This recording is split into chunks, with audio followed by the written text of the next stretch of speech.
Krijgt Joert zitten haast alle 22 cellen in het politiebureau in Drachten vol. Maar gewoon wel is het vaak net zo druk.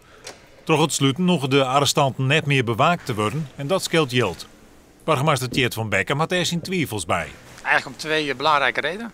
Eén, hoe kan het nou zijn dat een cellencomplex wat er nog maar 8 jaar staat, het modernste van Nederland, met veel elan geopend, nu dicht moet uit efficiëntieredenen.